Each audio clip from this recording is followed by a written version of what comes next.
United for Ukraine, and as usual, we are testing our sound. So it would take maybe 30 seconds. So if you can hear us in any social network or how's it called, YouTube, yeah, just let us know. Type that sound is good.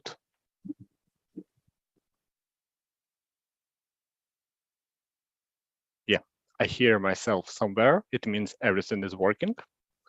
Hello, everyone, again. So today we have our 6th session of the conference Marathon Data Community United for Ukraine. And thank you for coming today. Let me remind you that we have 3 weeks of sessions with 9 amazing speakers all over the world talking about a lot of interesting technical things, and not technical only.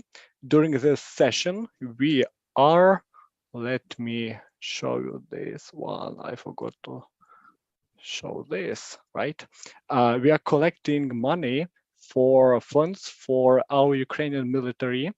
We are collecting funds for a copter Mavic 3. So we were going to collect money for something more expensive, but for now our current state is $1,500. This is the half of the price of the Mavic 3. So I guess people who are from Ukraine, we all know this copter that is working for our military very well. And we have to collect a bit more to reach our goal. So anyway, the copter goes to our Ukrainian Marines who are usually in very hot places, and they need additional eyes to see everything fine, see the enemy on our land, and they have to come back alive when the war is over.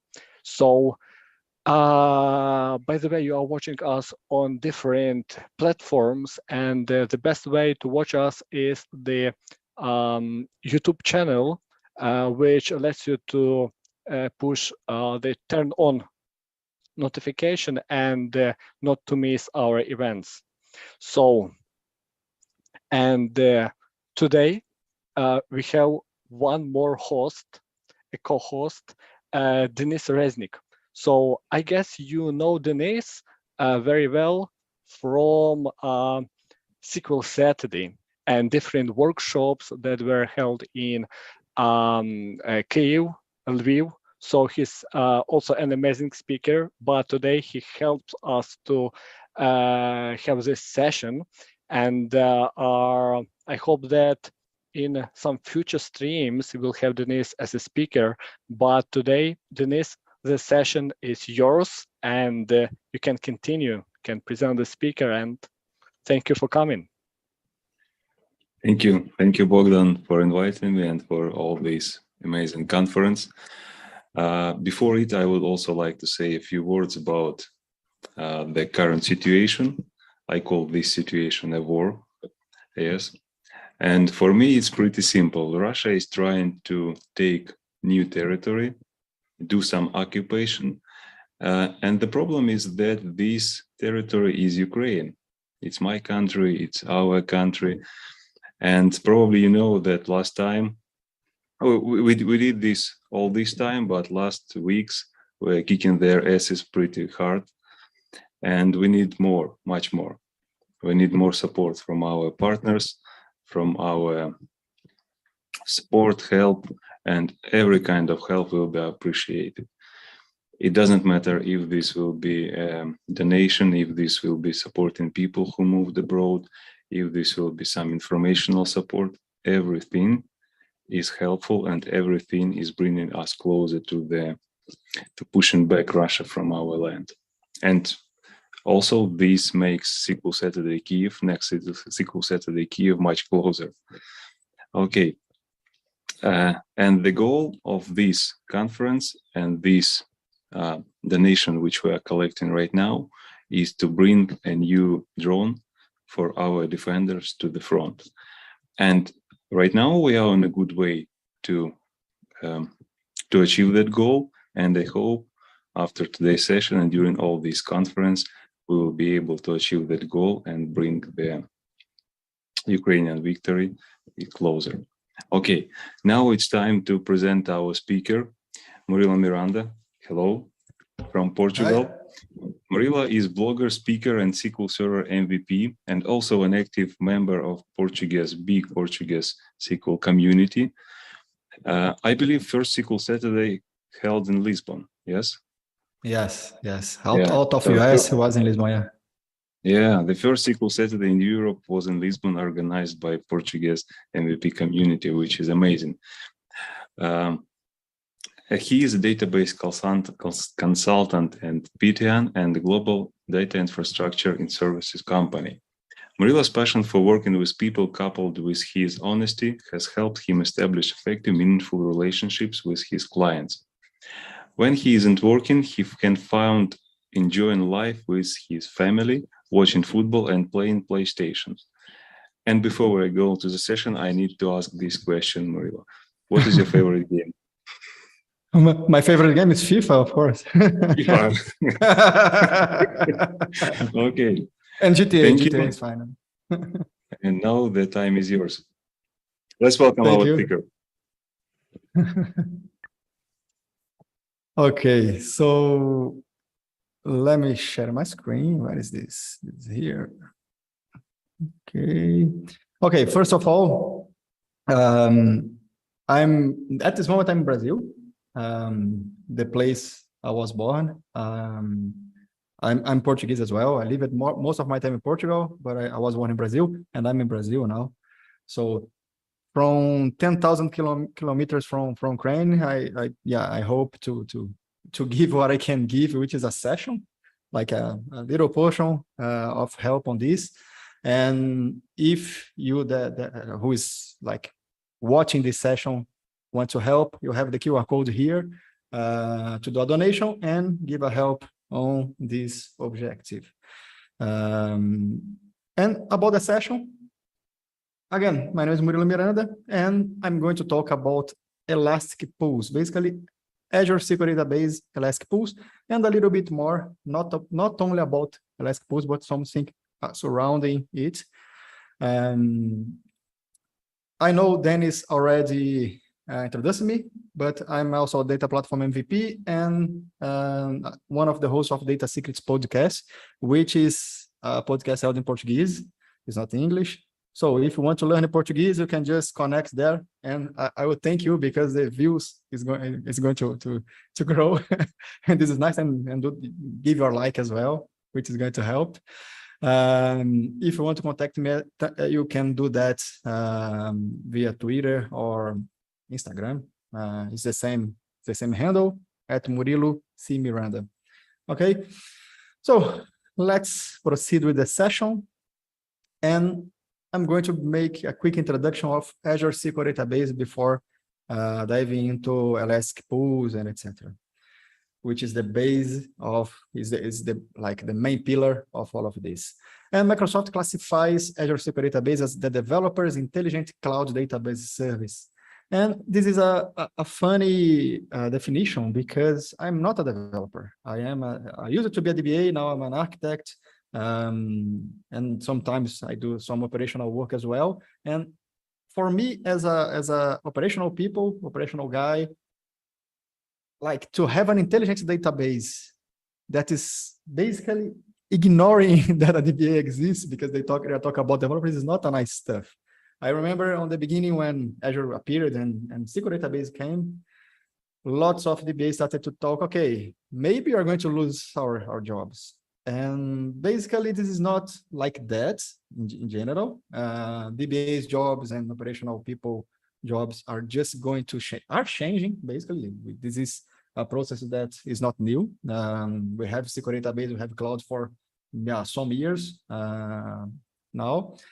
And this definition from Microsoft is more focused on sales, I would say, because a company wants to be quick. They want to deploy a database if they need a database and have this like right away. It's not like before where you had to talk to some DBA or some database team for them to find a place in some shared instance to create a database for you, or even install a new instance to put your database inside. So this would take some time, not seconds, not minutes, not hours. Maybe if you have that instance in one day, that would be a great time. And of course, the cost to have an instance for you to develop is higher than have a service like SQL database in Azure, because you need to have some underlying system to support that, even using SQL Server Developer Edition, which is free. Okay, so the license is free, but all the rest is not. All right, so the focus of SQL database is accelerate the time to market, because you can create a database, put our developers to work on it, do your tests, and then deploy the database in production and have your product quickly on the market. Okay. To better understand where SQL database fits on a global number of possibilities that we have for SQL Server now, we have this beautiful chart here, which shows on the horizontal line, on the left, we have higher administration, and on the right, lower administration, and on the bottom, dedicated high and high cost, and on the top, shared services with lower cost. Okay.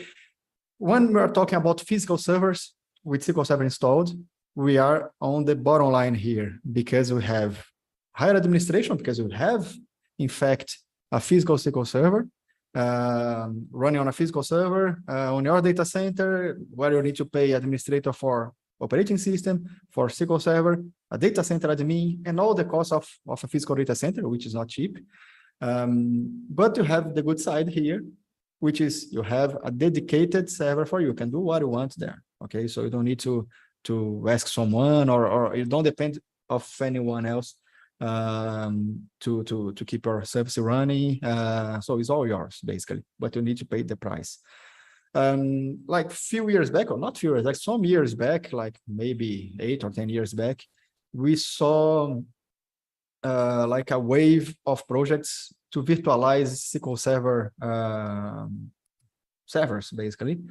The idea was to get physical servers and put this as virtual servers. So in terms of physical servers, we would have like some big servers to install the hypervisor, and multiple virtual machines, and some of those virtual machines with the SQL Server installed. This would reduce the cost, because yeah, that physical layer was very much reduced because of that approach. And during that time of all those migrations, all the DBAs, we learned a lot, because we had to learn to configure SQL Server to like run on a server that has its resources shared with the other servers that were on the same host. So for both DBAs and the virtual machine administrators, the hypervisor administrators, that time was a learning time. Nowadays, this is something like, yeah, I would say very stable. You can have SQL Server on a VM, and we know most of the best practices. Even SQL Server is adapted to this. And looking to this chart, the virtual is a little bit up, because you have less costs, and you are also sharing a little more than a physical server. Okay, so those first two options are on premises. Next one is already on the cloud, is already in Azure. And the next one is infrastructure as a service, which means that we have a virtual machine, but not on your data center. This is located in Azure. And that means you don't need to take care of the physical portion of your infrastructure, just from the operating system on. Okay, so we need to looking for SQL Server, we need to take care of the Windows or Linux, if you have SQL Server on Linux, and of course, need to administer your SQL Server. So you still need DBA, you still have an instance. It's all the same in this case, but the costs are much lower, because you are using a shared infrastructure instead of having something on your data center. All right. Last step, and what we want to achieve, is SQL database, which is a platform as a service. And we are on a on a place where the granularity of the surface is very small. So when you open a SQL Server instance, you have like multiple yellow cylinders on the database list. And when you're talking about SQL database, we are talking about one of those cylinders, okay? We are talking just about a database scope here. You don't have the concept of instance. You have, yes, a SQL Server virtual server, logical server, but this exists just to group databases on a logical way, okay? So you have a point to connect, and then you see the databases that you deployed. Those databases, by default, cannot talk to each other. They're isolated. They don't interfere with the performance with the other because they're not sharing resources, okay? So platform as a service is SQL database, all right? Just to explain with more details the difference between having your stuff on premises and on the cloud, this slide is showing like the dark blue is what is your responsibility, the light blue is what's Microsoft's responsibility, depending on the scenario. The first one, on premises, of course, this is on premises, this is on your data center. So all the responsibility is yours. So from the data center management until the data and the application. When you jump to Azure, even having infrastructure as a service, you are going to get rid of some tasks. For example, data center management, hardware, and virtualization. All of this is Microsoft's responsibility when you go to Azure. So that's why you have less costs, because no need to host that hardware and also maintain that hardware, which means that you would need to pay someone to take care of it and also pay for the actual maintenance of the hardware itself. From the operating system up is all your responsibility, because you have a virtual machine, you need to maintain the OS, patch the OS, same thing with SQL Server, you need to install the instance, maintain the instance, administer. Data, of course, will be always your responsibility as application, because this is something that you need to do, okay? It's a customized work. And finally, platform as a service is another jump that you can do. And you can see you have a more light blue here because operating system, database provision, patching and scaling, as well as high availability disaster recovery and backups are not your responsibility anymore. This is all taken care of by Microsoft when you use SQL database. And here is a point where the base started to be scattered because of the jobs, but you still need to do some administrative tasks, because like high availability in Azure is not like happening from zero. You need to say, okay, I want to have the replica of my database on that data center. I would like to read from some replicas. So there are some options that you need to take, and you need to know what you are doing. Of course, it's much simpler than create a cluster on availability groups where you need to install multiple SQL Server instances on servers, etc. Okay, but don't be scared if you are DBA. You still have your job if you update yourself, if you learn Azure, if you keep going with the technology.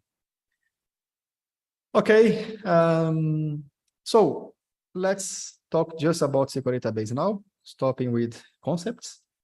And when you deploy an Azure SQL database nowadays, you have three options. The first option is a single database, which is what we just talked. So a yellow cylinder or a blue cylinder, depending on the ID you are using. And you have you are creating the database itself, okay? So you are under a database scope. On the other hand, you have a managed instance, which is an instance, a SQL Server instance as a service. So you have really an instance with everything you have on a on-premises instance. There are just few features that are not still supported by managed instance, but most of the things you have on premises, you are going to have on a managed instance as well. And the difference between one another is, okay, if I have, let's say you are on premises, your company is on premises, and you want to migrate to Azure, but you identify that there are lots of small changes you need to do on the databases and applications in order to be able to go to a single Azure SQL database. You have two options. One is fix all the problems and do the migration, or do a lift and shift, go to a VM, okay, install SQL Server on a VM, and then this is going to be the same as you have on premises. And if you want to go a little bit over like to the next step of the modernization, you can go to a managed instance, which is going to be just an instance where you can restore your databases and do as you were doing on premises before. Being on Azure on the managed instance, you can start doing the changes slowly on your time, and then removing the databases from the managed instance and putting this on a single database, and then you are free like to choose where to put a database. If your database runs on a single Azure database, this is probably going to run everywhere that supports SQL Server. On the middle, like the middle term between single database and managed instance, is the Elastic Pool. And the Elastic Pool is, this can be classified as a service, but it's a way to organize and to build for your databases. So an Elastic Pool is a way to group single databases and share the resources that are assigned to that pool between all those databases. And we're going to talk more about that soon, okay? Talking about billing, we have few service tiers to deploy all those services. For the three services, you have general purpose and business critical. Difference between general purpose and business critical is basically performance and high availability and load balancing. With business critical, you have much better performance because disks are better. And also you have a better SLA if you use all the high availability disaster recovery and load balancing options that business critical provides to you. Just the single Azure SQL database provides two additional options, which is hyperscale and serverless. And hyperscale serverless are something special. So hyperscale supports very large databases up to 100 terabytes. And the architecture of a hyperscale is made on a way that you can run a 100 terabytes database with the same performance as you would run a database with, I don't know, 5 gigabytes. Okay, so the architecture behind a hyperscale SQL database is well distributed on a way that you can achieve a good performance even with a very large database. All right, and serverless is the opposite. Serverless is for databases that you don't know actually the behavior, and you don't have too much connections. Sometimes someone goes there and do a query, and the database keeps like on hold for a long time. Then you can deploy a serverless SQL database, which has a characteristics of, okay, if I have connections, I'm going to respond. If I don't have connection, I'm going to pause. And you are not going to be billed for that during the time the database is not running. Of course, after a pause, when someone tries to do a query on the database is paused. This application needs to be able to handle the warm-up of the database, because the database needs to start again in order to start responding, okay? So first time after a pause can be a little bit painful, but if your application is ready for that, that's totally fine. And then you are going to have a very cheap service for your needs, but you need to fit for that, okay? On all those service tiers we talked, we have two options to choose the size, the number of resources we are going to have on the databases. You have two models, the DTU model and vCore model. DTU model was the first one. And on the beginning, it was very difficult for someone that never used the cloud to define how much DTUs you would need to run your database on the cloud. So on a migration scenario, you have a server with, I don't know, 16 CPUs, 256 gigabytes of memory, some SSDs, etc. How could you convert all of these to DTUs? This is still a difficult job. There are some tools that helps you to estimate that,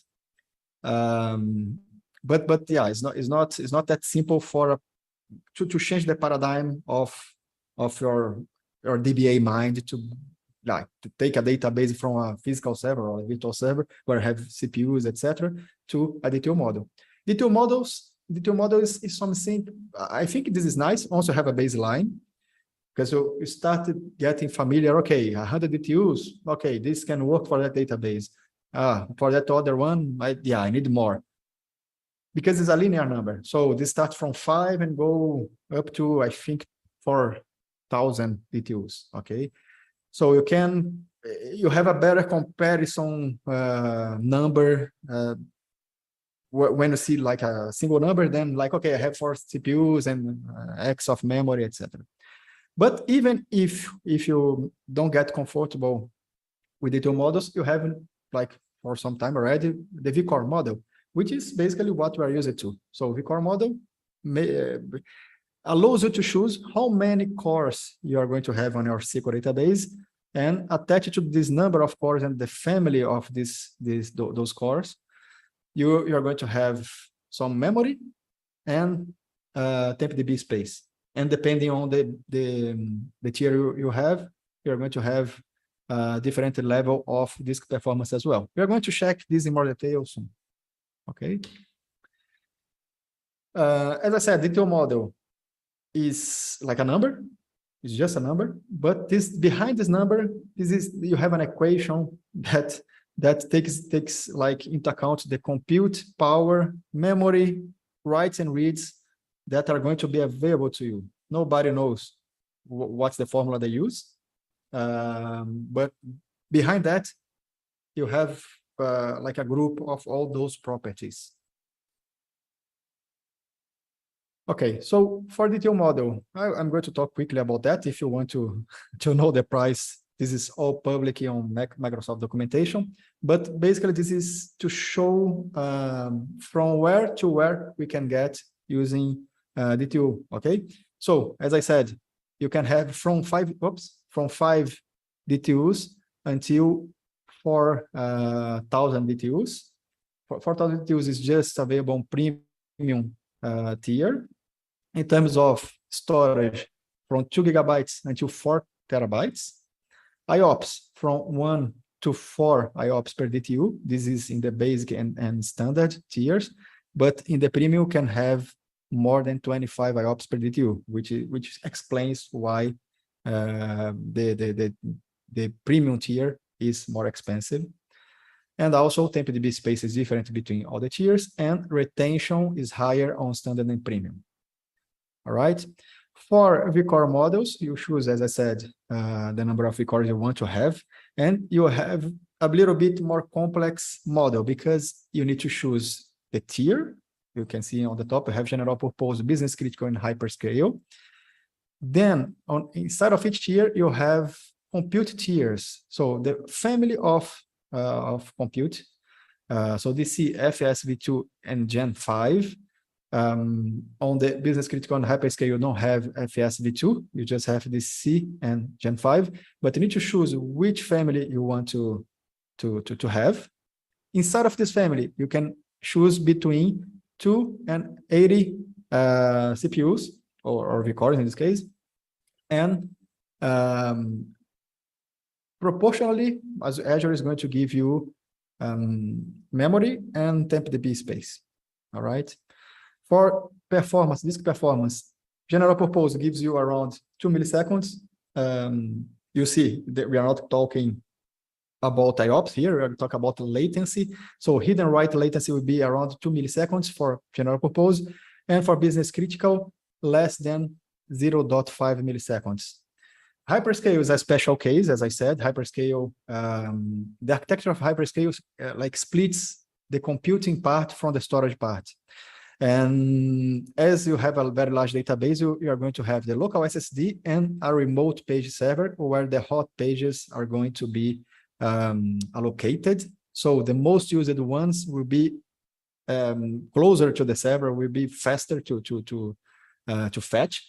And when you have data on this cache, you can have a performance like you have on business critical, so less than 0.5 milliseconds. When you are going to access data on the local SSD, so the less frequent accessed data, you have 2 milliseconds of latency on the disk, which is not that bad, okay?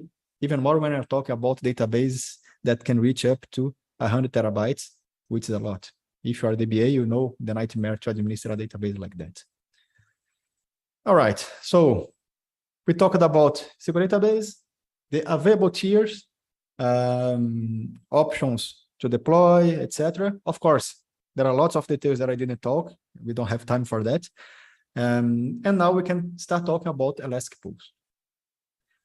So what is an Elastic pool? I talked briefly about that on the beginning, but Elastic pools is a way to group databases, and you give resources to a group instead of a single database. So let's say in this second group, you have 10 databases here, and you assigned 400 DTUs. So those 400 DTUs are going to be split, not split, are going to be available for all those databases as they need. And then you can say, okay, what's the advantage of that? I'm sharing resources between databases. For me, this makes no sense. The idea behind that, there are two things, okay? One is software as a service. Elastic Pool is a good entry point if you have a software as a service, or if you want to create software as a service. This is a good starting point for you to save money and also to manage the databases. But even if you are migrating like a shared instance on premises with multiple databases from different applications of your company, this can be a good fit. Let's see this example here.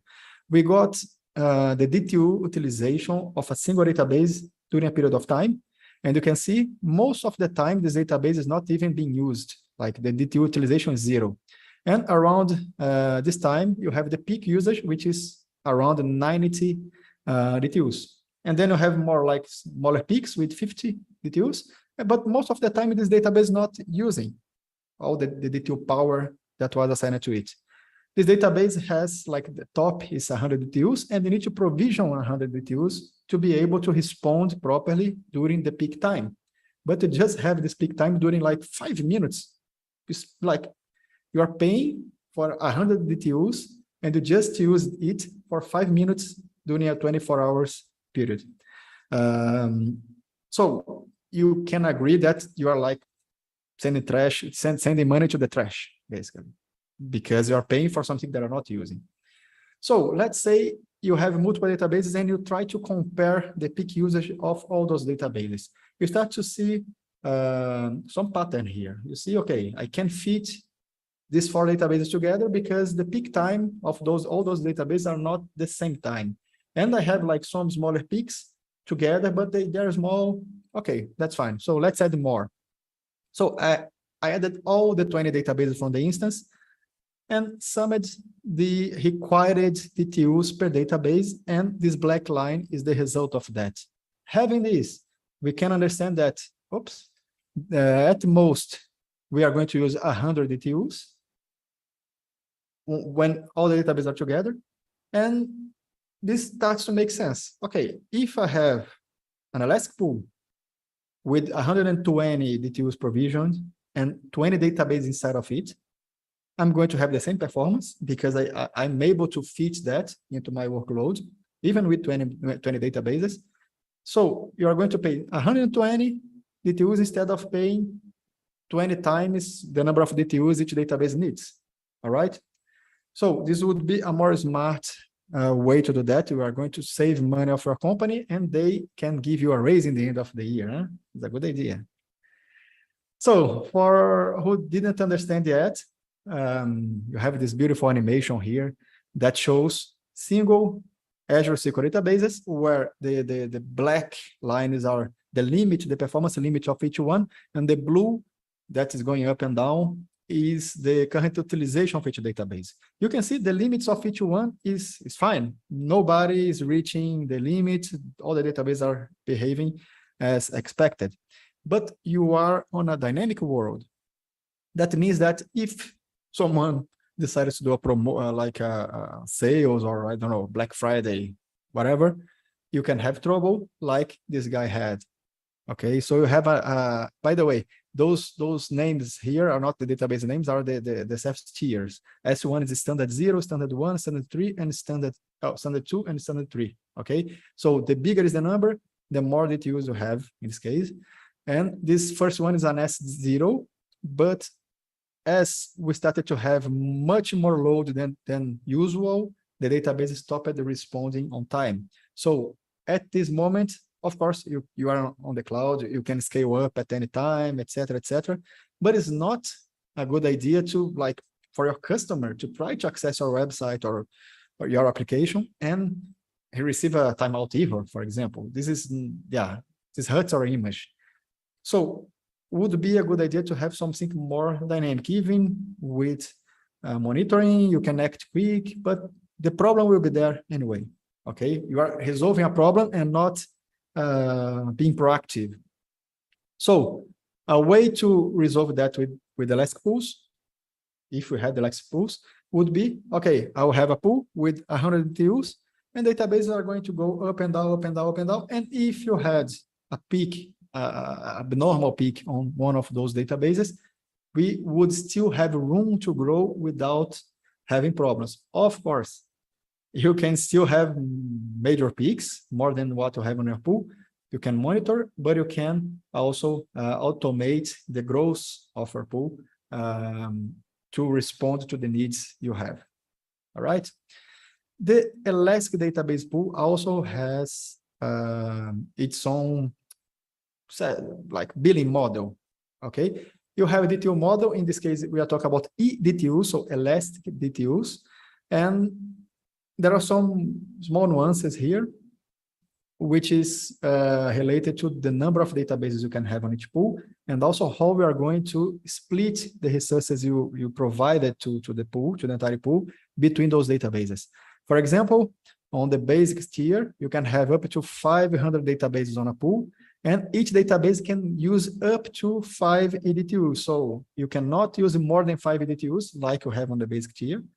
So if you define like a pool, a basic pool with 1,600 DTUs, and you just have 5 databases, of course, you are never going to use that, because 5 databases can get up to 5 DTUs each one. So we would have just 25 DTUs being used. So we need to pay attention on those limits.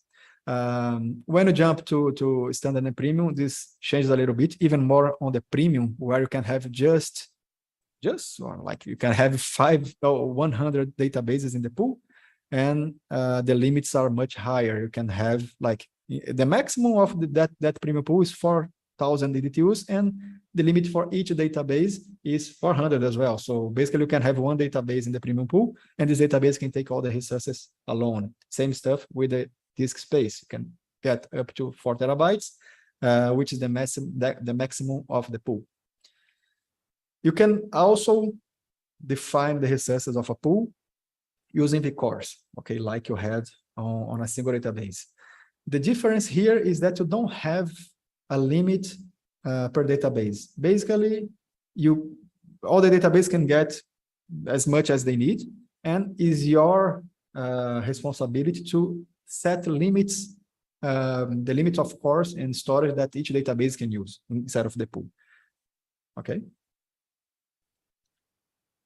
To finalize that part of the Elastic pool, I'm just showing a comparison between, going back to that case where you had 20 databases together, how much you would pay if you had those 20 databases like deployed as a single database, and the blue line is showing the same 20 databases inside of an Elastic pool, sharing resources, but very well organized. Okay, we are going to never have a peak, not have databases having peaks at the same time, basically, so you can better distribute the resources. But this is the difference. On a single database, if you sum up all the databases you have and all the service tiers, you would pay $3,000 for all the 20 databases.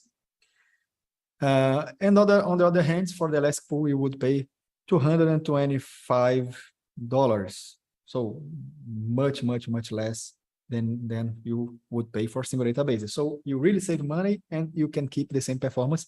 You need, of course, to be smart and know to do an analysis first, and not just start throwing databases in the Elastic pool. Otherwise, this is not going to work. Questions?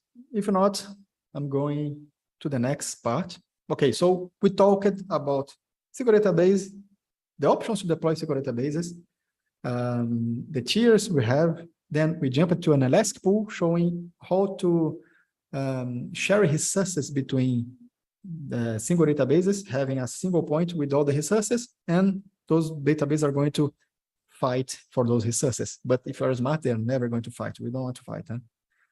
And now we can go a little bit further, because having a pool well organized with a low price, you can start thinking in do your software as a service application, where all the databases are going to have the same proposal, which is responding to your application. So I'm going to talk about some patterns that are going to help your application to be scalable and respond properly as a size application on an effective way. So you can, in the end of the day, charge less to your customers and be more competitive on a marketing that is always full of new software, new ideas, and starting as software as a service using cloud is a very big advantage that you have. Okay, so first pattern here is like, yeah, it's a software as a service, but it's not the best one. And I'm starting for the worst ones to the best one. And this is the called stamp pattern. What is a stamp? Stamp, you copy always the same stuff, okay? And here is the same. So you have your application and you have your database, and this is going to be replicated for each customer, each new customer you have. And this new customer can be on your Azure subscription, can be all on the same resource group, can be on different subscriptions, can be on different resource groups, can be on the customer subscription. This makes the management, your management tasks a little bit hard, and also the cost, even more if you are hosting the database and the application on your subscription, the cost is going to be much higher, because for each one of the new customers you are getting, you are going to pay for a new database and a new application, and then you need to take care of each one in order to scale the database properly and provide a good service. And optionally, you can have a catalog just to do some management tasks like deployments, reports, etc. And this catalog needs to have some way to access all those databases that are distributed, they're not together. And yeah, this works. Okay, this is a good starting point. If your application exists already and you want to migrate to the cloud and start modernizing your application in order to be cost effective and modern, etc. Okay, it's fine to go to this pattern, to this kind of architecture in the beginning, but looking forward to go out of it as soon as possible. Okay, this is already categorized as a software as a service architecture, but it's very monolithic, I would say. And then you have a next step. The next step is a little bit different. You have a single application and a single database with all the tenants, so all your customers together in the same database, which is good because you're going to pay less for the database and the application because you just have one. But of course, if you have all the customers on the same database, you have some challenges in the middle of it. First of all, isolation per customer is not going to exist because they are all together on the database. This isolation needs to be taken on the application layer, and you need to code very well. Otherwise, customer A is going to see the data of customer B, and they for sure are going to be upset and leave your application and stop paying for you. And of course, hurt your image again, because they're not going to be quiet after a bug like that. So this needs to be a very well-made application. But in terms of architecture, this is nice for you because you're going to pay less. To manage this will be a little bit trickier. Even more, for example, if, let's say, customer C says, okay, I screwed my data. Can you restore my data like on the image you got from yesterday?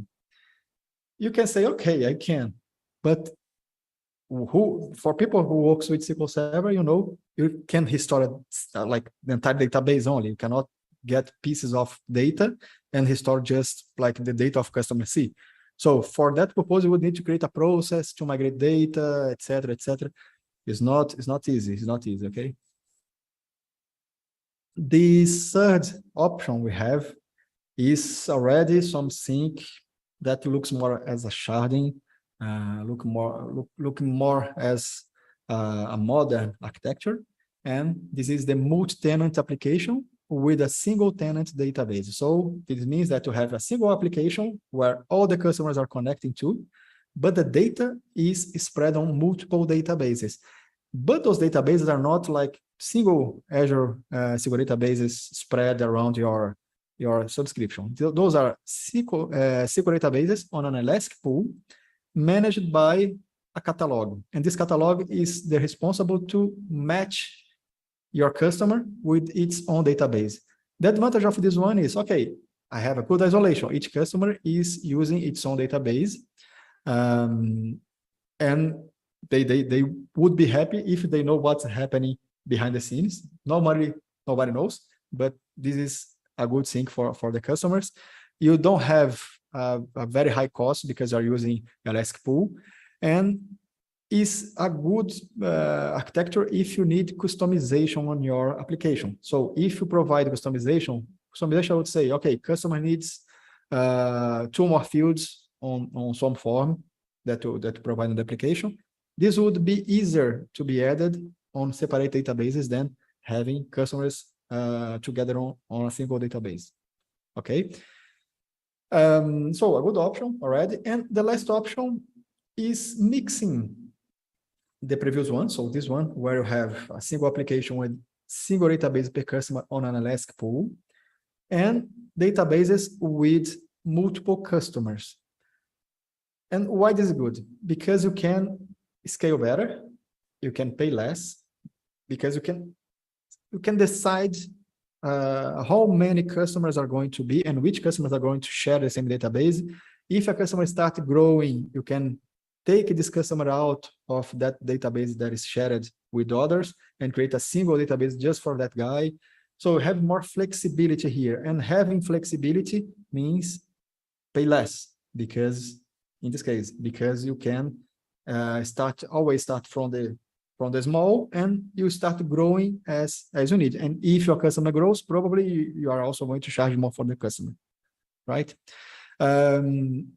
The downside of this is, again, to restore the data.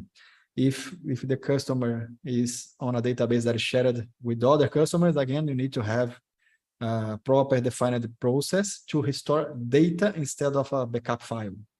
Okay.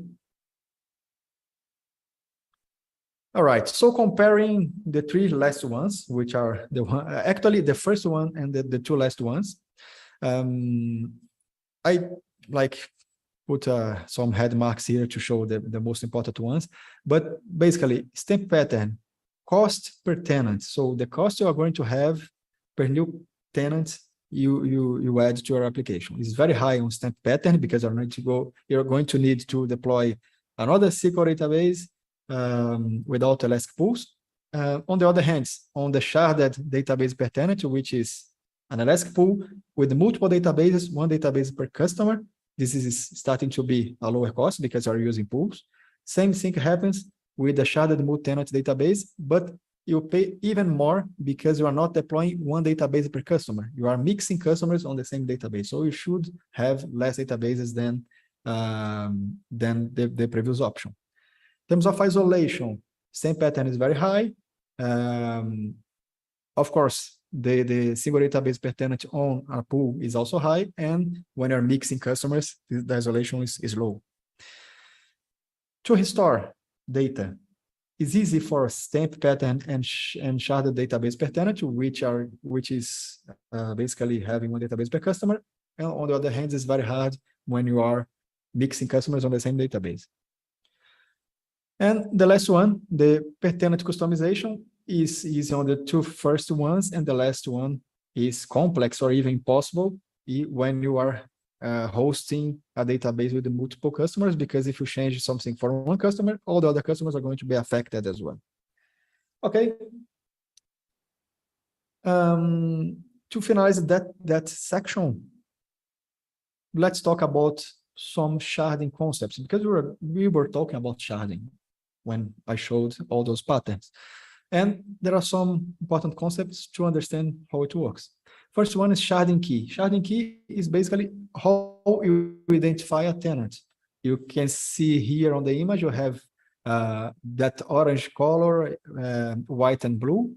Each one of those colors have a customer ID, a specific customer ID. And this is the sharding key here. You can see all the other data that is related to a specific customer have the same color and the same customer ID. So you have a sharding key, which is defining, which is connecting how the data is distributed among those shards.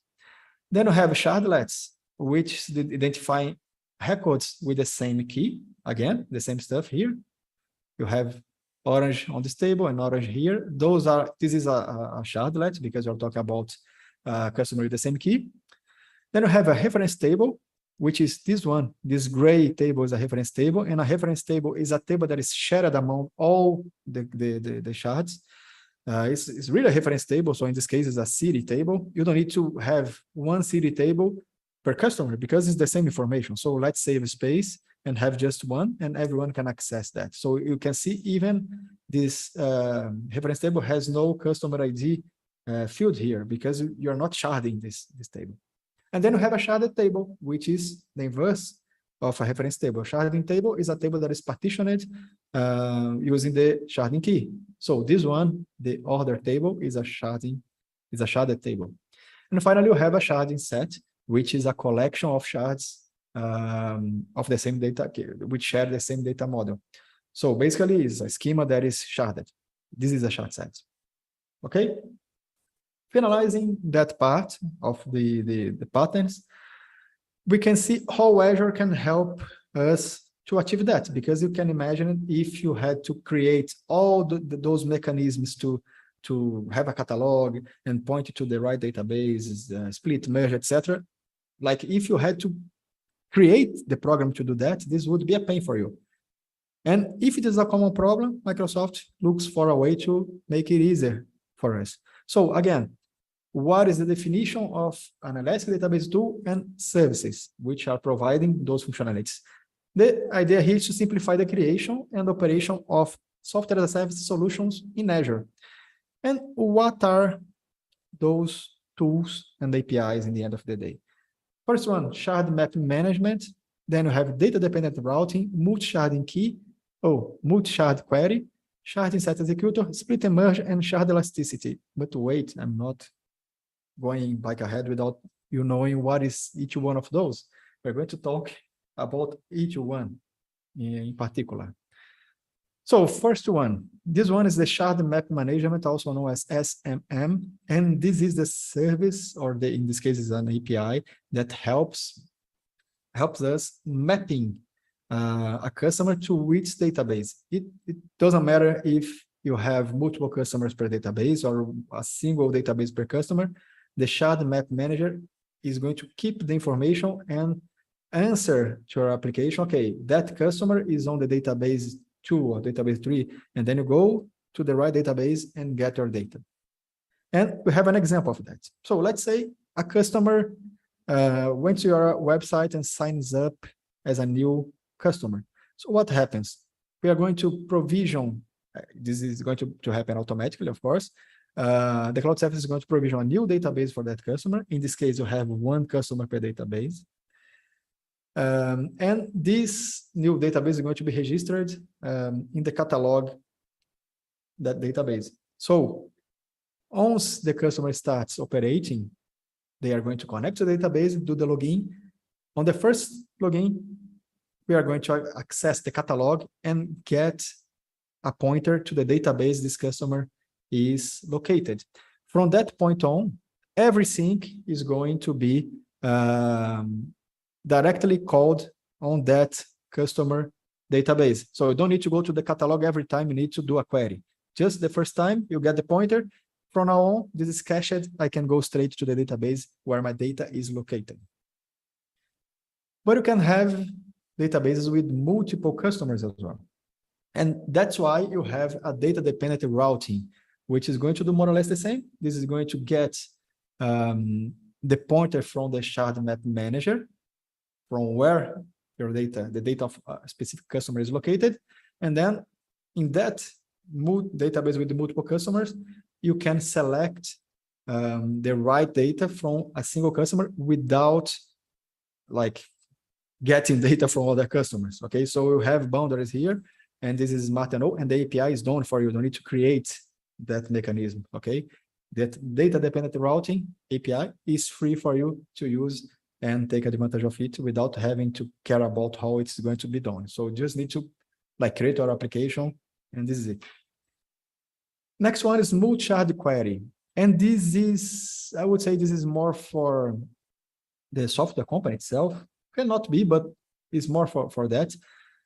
Because the multi-shard query is going to allow you to make queries on all the shards at the same time. This is under the hood, is basically using union all. So we are going to execute the same query on everyone, on each one of the databases, the shards, and the result set is going to be unified using a union all and produce a result set, a complete result set for you.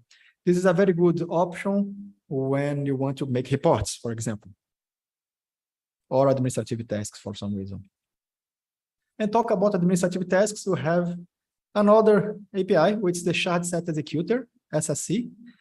And the difference from the previous one is, okay, I can access all the databases together, but in this case, to do administrative tasks, like you have in this example here, where you can create a table. So if you need to, for example, update your reference table, where all the customers are accessing, you can, of course, you would need to do that on all the shards because you have the same reference table on all the shards with the same data. This would be an option. You can use the shard set executor to do that. And the next one is split merge, which is a very important one. And as the name says, this service is going to get database and split in two, or getting two databases and merging into one.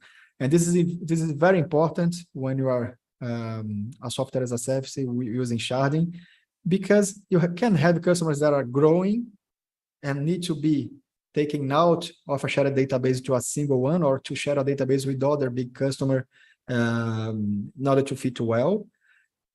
And you can have the opposite, like, okay, I have multiple small customers on two different databases. Would be good to join those customers on a single database, and then I can pay less, right? So this is the database are going to be very dynamic, and you feel that you need to merge and split databases sometimes to keep your environment well oiled. And this split merge service is something very good for that. Is the tool to be used, basically. And the last one is the shard elasticity, which is very simple to explain. Basically, you can configure your service to scale up or scale out as is needed. So scale out means scale horizontally. So you are going to add more databases to the shard as is needed. Or scale up is when you need to grow the size of a database. This means add more horsepower to a specific database as needed as well. So shard elasticity is here to help on that, to automate that, so you don't need to keep watching, monitoring, and etc. Like, and click the button manually, which is very important for software as a service companies. To finalize the presentation, there are three tools called Elastic Database Tools. And those are not APIs, those are like services or directly accessed products on Azure. You can do this easier than programming. Basically, those three tools, Elastic Database Jobs, data queries, and transactions, are going to do the same we had on the APIs, but on an easier way. So it's more, I cannot say ad hoc, but the approach here is different. Okay, you're not looking to create a software as a service and use this. You can use, but it's not the main idea.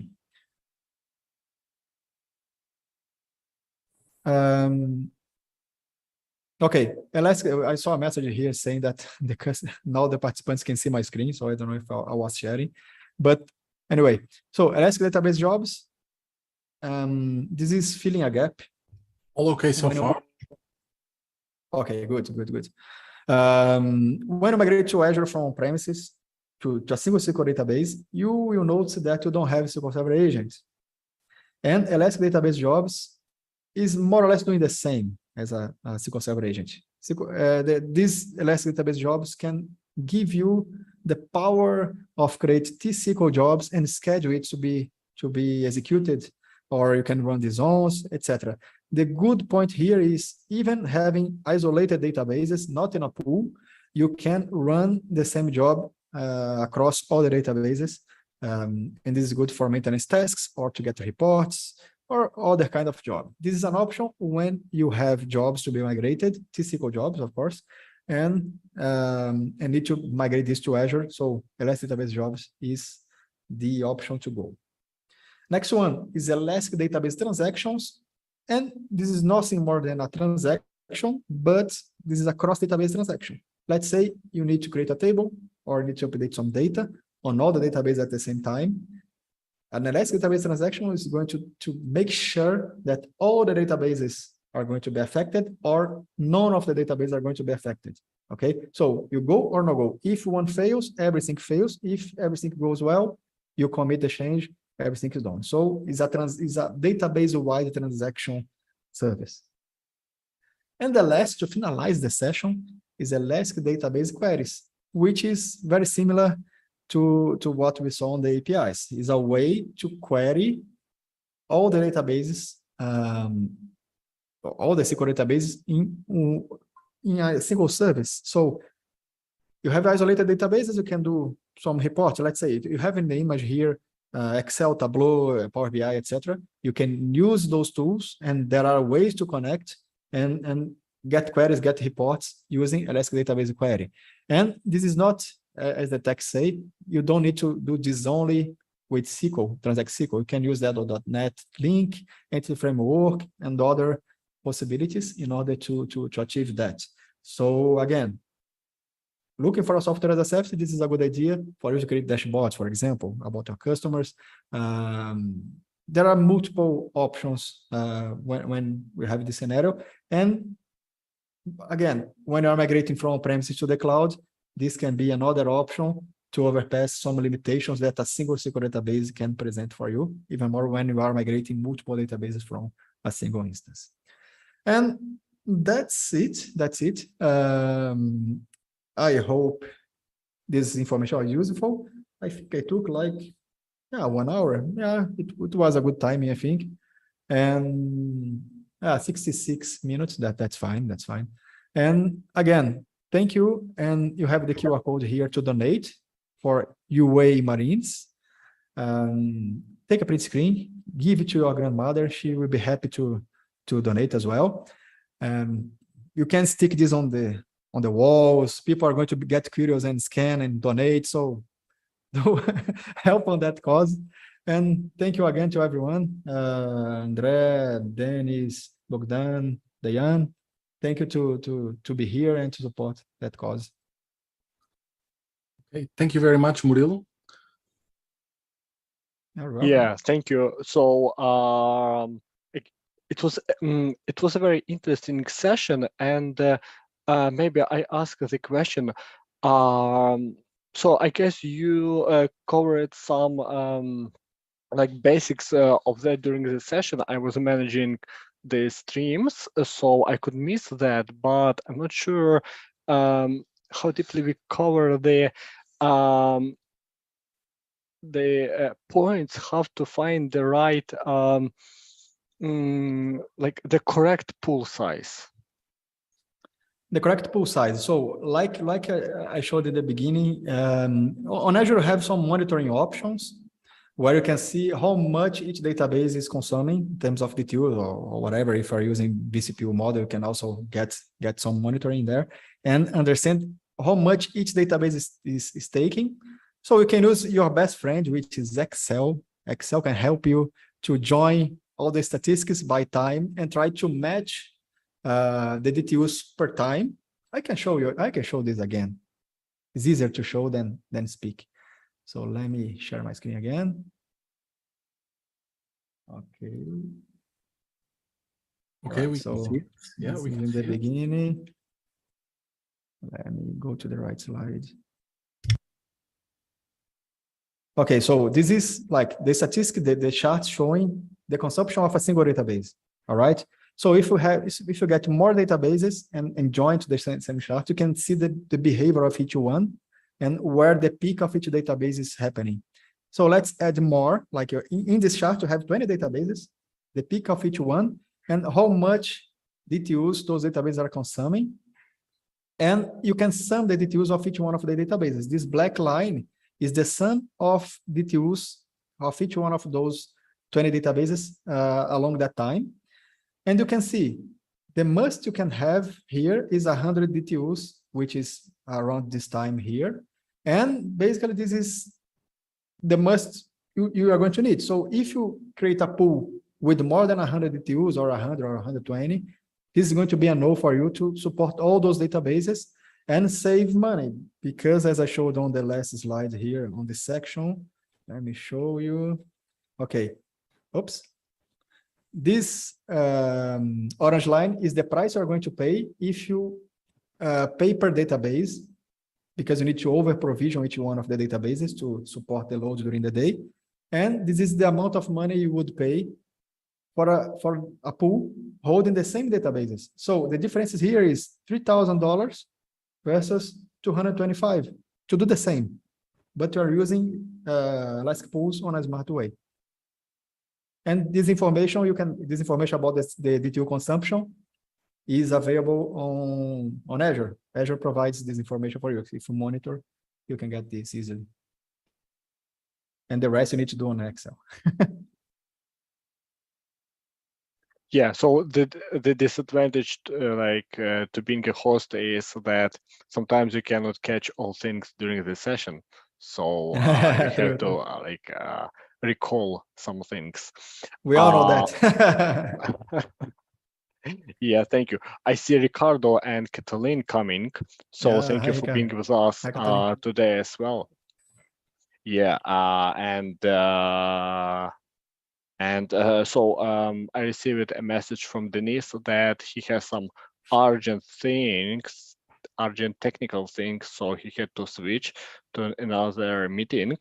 And but thank you everyone for coming today again, as we do it usually, as we have been doing that for the last 2 weeks. Yeah, sometimes I feel that it's half a year. Like spending like time on all those sessions, but this is really a great company. And I remember at the beginning when the preparation for the conference started, we talked with Andre, and he told me a phrase that community has to be community. Yeah, and this is how things work. Right, Andre? And thank you for inviting so many people into our sessions so we can spread the information across the world. And we believe in our victory very soon. And thank you for being with us today. And don't forget to donate to our Ukrainian Marines who need a lot of equipment, and this copter is only one small thing that they could need, since people change each other, and a lot of technique is changed every day, and it works in this way. Thank you for being with us. Don't forget to donate right here. Where is this button? Here. So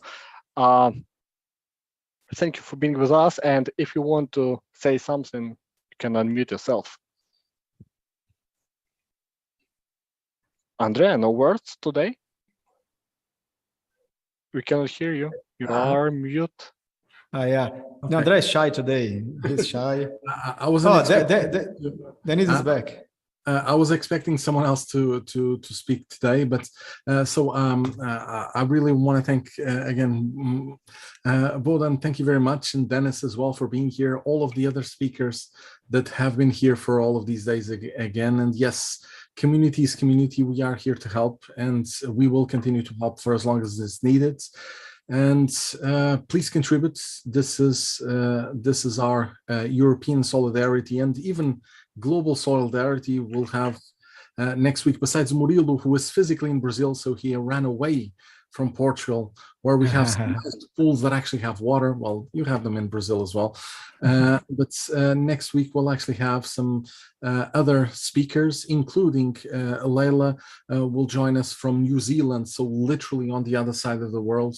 So it's not just European solidarity, it's actually the world solidarity with Ukraine. So please contribute. We are all community and we're all here to help. So thank you all very much. And it's your turn to say something now. Yeah, the next week we have the Power BI week.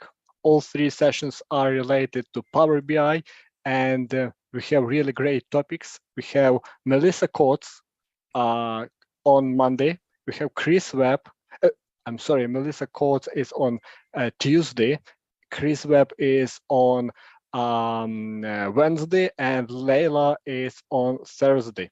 So all speakers will talk about Power BI, about securely sharing Power BI, performance tuning Power Query and data flows, and Power Analytics in Power BI using AI. So again, we'll be talking about AI. So thank you for being with us, and see you the next week. Bye, guys. Next week.